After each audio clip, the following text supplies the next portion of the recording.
The finals just had a massive dev Q&A. They also go over the future roadmap, what we're going to be seeing in Season 5 and future seasons, as well as addressing things from old Q&As and what the progress are on those. Additionally, we got some cool things around the finals official main story and lore, as well as a whole bunch more. What's up, brothers? Should be back in the video. Today we're checking out all things the finals. Okay, so first up, we'll jump into the Q&A or the AMA, but very quickly, I do want to address the elephant in the room. I'm a bit more nasally today, just some allergy stuff and nothing of concern, but if I sound any different, that is why. Also, I get this with every video that I cover on the AMA or Q&As with devs. So AMA stands for Ask Me Anything, where it's normally posted to a game forum or a Reddit. Essentially, Ask Me Anything is akin to questions and answers or Q&A. Obviously, there's some rule sets there, and there was with this one, but that is what the acronym stands for. Let's just jump right back into the AMA. So again, if you didn't watch my last video, there is Rob Runson, who's the executive producer, CCO, and co-founder of the finals. We have Gustav Teleby, he's the creative director. Mikael Hagstrom, who is the animation and movement director. Matt Lowe, who is the designer director. Joachim, who is the lead environmental artist and team leads for the maps. And of course, we have an appearance from Dusty, who is labeled here the Queen of Everything and the CX lead, as well as Oscar, the community lead and professional clown, as they have labeled. Of course, if you're on the official Discord for the finals, you are very aware of Oscar and Dusty. However, let's just jump into the questions. So first up here, this one has a 2-question part, but they only address one, so I'm just going to go over the first part, where essentially they're asking here for a sorry option to the text wheel, something I was definitely looking for as well. Rob answered this here where he said they're looking for options to add to the chat wheel, and sorry is definitely on the list. He went on to say, personally, sorry is something I often want to say when I charge off the map, fail to revive a teammate, or run towards A instead of B. They don't know exactly when they'll add that one, but they are working on that. Moving on to our next question here, in the last Reddit AMA, Gustav talked about planned customizations of the player's front end, like themed music, colors, or even backgrounds. He was curious if this is still on the future roadmap and essentially where it's being placed. Gustav answered here saying it's absolutely on the roadmap. The music playlist, Jukebox, is something they're prioritizing and they hope to have it in Season 5. Covered this in one of my previous videos. I believe Rob talked about it over in the Discord. Essentially, they are working on a Jukebox, which would probably be in your settings. That way you could select maybe even previous season music or play just the current music, swap between songs, etc, etc. Now, we don't know for sure if they're just going to release all the songs out there or if you're going to have to buy it for VRs, as this comment maybe suggested. I'm sure most people will want the music just for free and not have to waste their VRs, although most people are always capped on that. Yeah, we'll have to wait and see on that. Next up here, they say this is probably the most important question ever. Will OSPUZE be an actual thing for us to buy? To give a little note on this, I've been contacted by multiple organizations or groups and teams that have been wanting to make OSPUZE a real thing. The reason being is that it has a copyright-free license, so Embark doesn't actually have the copyright or want to hold the copyright on this. They have a license that is essentially open to all to kind of release products around this, which is really cool on their part. You can make OSPUZE products and actually sell them commercially. I might be missing some details there. Again, I'm not a lawyer or any license expert, but that's what's been told to me by several different teams trying to essentially make OSPUZE. I've never seen anything come to fruition. I've always wanted to cover this stuff, but I wanted to wait till the teams had something ready. It's been several months now and I haven't heard anything back. However, we do have an answer here from Dusty. They said this is a pretty important question. They've looked into things pretty casually, and they've even chatted with some people at TwitchCon recently. But they're still a ways from OSPUZE being delivered to your home, even though the website for OSPUZE does suggest otherwise. And yes, maybe some of the teams that were contacting me or that were trying to get me to help promote their stuff, maybe things are moving along, and hopefully, if anything, they do maybe send me some product stuff and I can give away to you guys or even showcase. Again, if I hear anything on it, I will let you guys know. Jumping over, we have another question here asking, can we have Scotty and June complain to each other? It feels right. I don't know why.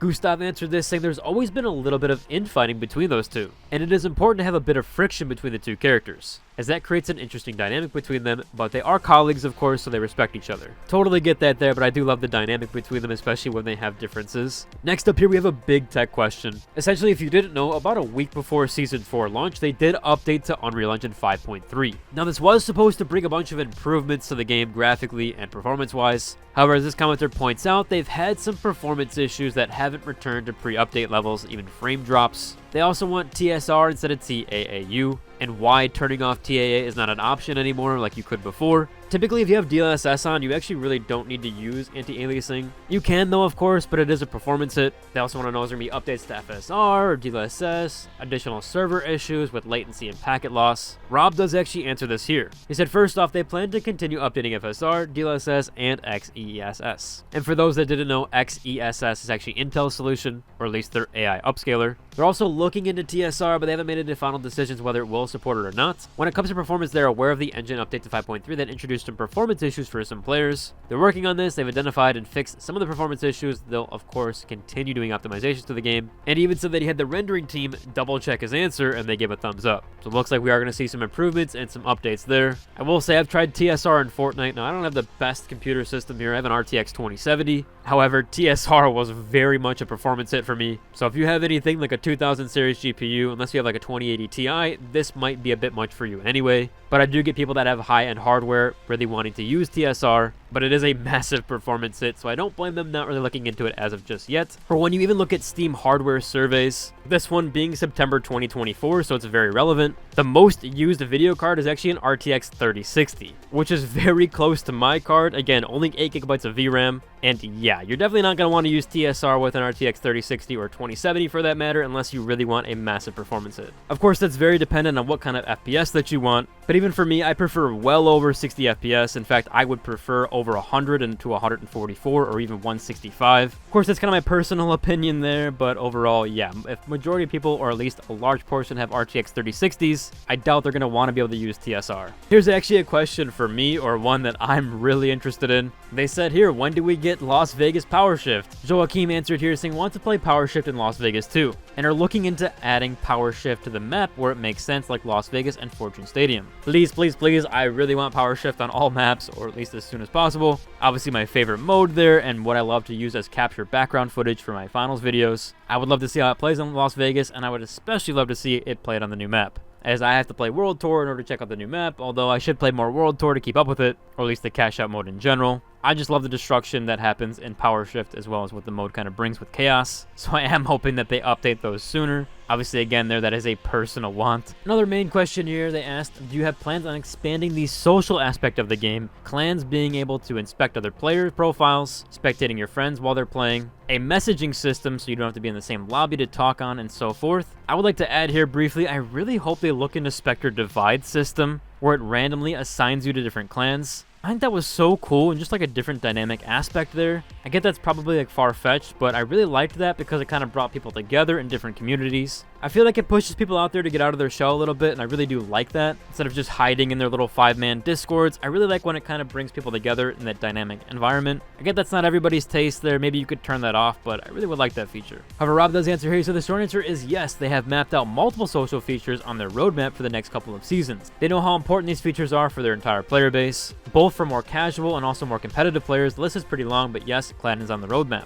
I will say in comparison, that's why games like Fortnite feel very alive. When I jump into a match, I know, or at least when I solo queue into a 4-man party, majority of the time people are talking. At least that's been the case every time I play that game. The game is very open with party systems and social features, whereas when I play a game like Apex, it does feel very lonely. I mainly solo queue, that's kind of how I play all my games. So I actually enjoy talking to new people every time, or at least dynamically talking to different people. Part of the reason why I have played Fortnite on and off so much. And I really think it does bring more people to the game when they know there's more social features. So I do hope for a lot of these in the future. Kind of a similar question here. They asked, they have a lot of social friends and it's hard to know who is who. They'd like to have some more management improved, such as dividing them into subcategories, or even turning on and off notification features for online and offline friends. A setting for whether to accept an invitation and or an invisible mode. Dusty actually does answer this one here, saying that social is something they know that they have a long way to go on. They want more intuitive and friendly systems that also make it easier for streamers and content creators to feel safe. These changes are in the works and on the way. They know how important they are, but they are building the right system and will take time. They're aware that fixing it will make it so much easier and nicer for players to connect with their friends. Rob and Oscar were playing with the water dance last night and ran into a lot of issues in real time. And you can see living proof they're not fully satisfied with where it is now. Just for context, Water Dance is a Twitch streamer.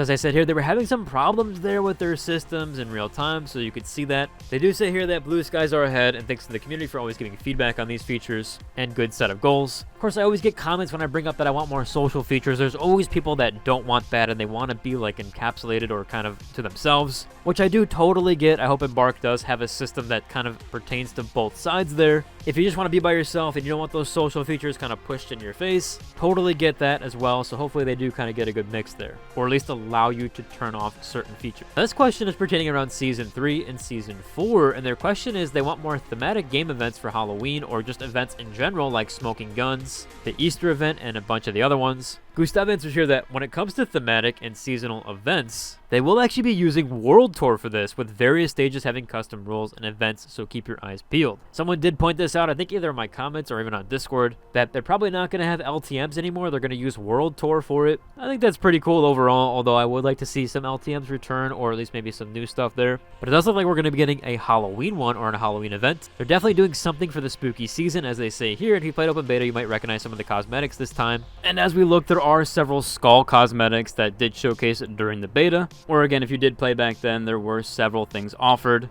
I'll showcase a few of those to you now. A lot of those like Boney Boo, etc. that were there for the finals beta that just never made it around for release because the release date was during Christmas. Moving on, we have this question here about what is their favorite season, what are they most excited to work on. Rob does answer a little bit there, that's saying that Season 4 is his favorite so far. However, the very interesting part here is that there's still in early development of the game, and that so much more is on the roadmap, but yes, by far, Season 4 is their favorite. And again, from my previous videos, if you've looked at that stuff, Rob has actually talked about that they have up to Season 8 already planned. So it seems like the future is very bright for the finals and Embark as a whole. They have a lot of content that they're wanting to make. Next up here, we have a question about the announcers and what kind of sparked that, if there's any different themes they're going to be running with that. I had some stuff earlier about the announcers, but they also say here, or Gustav mentions, they have some big plans for the announcer voices. They've always felt that they directly tie into the lore and the world of the final. They got some prototype stuff that they're working on, and they're excited to introduce them at some point. Really cool and really glad to hear about that. Someone had quite a massive question here. They went over choosing map varieties, selecting teams and lobbies, multiple spectators, a lot of stuff for private match stuff, or just custom matches in general.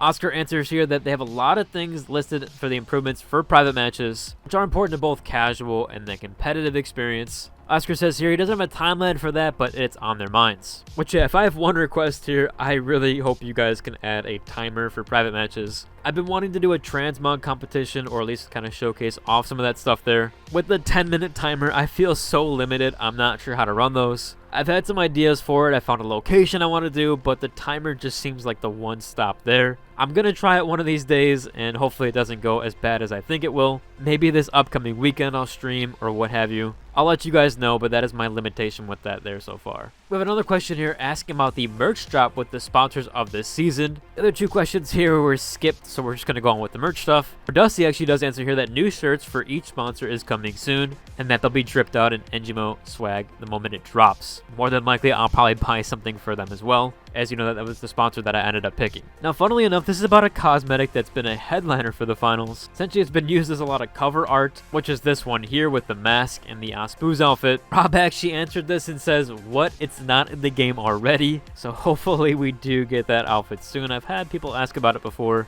Another question here was plans to add a TDM. Had a ton of questions on this one. Matt actually answers this one, saying they're exploring adding TDM at some point in the future. They just want to figure out how to best deliver that in the format that suits the finals. That said, it's important to mention that TDM will never be the core of the finals. It'll be more of a warm-up mode or a casual mode that offers variety, so we could be seeing that sometime in the near future. Last up here, we do have the finals World Tour update, which this week's event is the Family and Friends. You'll get an extra boost for playing with friends and family, so party up before you hit up the brackets and you'll earn double the XP for your in-game actions. They actually have like a little trailer here and sponsorship video for Engimo. However, this is actually one of the trailers that I showcased before in my TwitchCon video, where they actually already showcased this during TwitchCon. Also, as a last minute mentionable here, I do want to say that I didn't cover every single question in the finals AMA. There are a few in there that are about some specific cosmetics or different changes. Nothing too serious, but I will link down below to the AMA if you do want to check out the entire thing. Overall, that's about covered for today's video. If you like and subscribe, and until the next one. Deuce!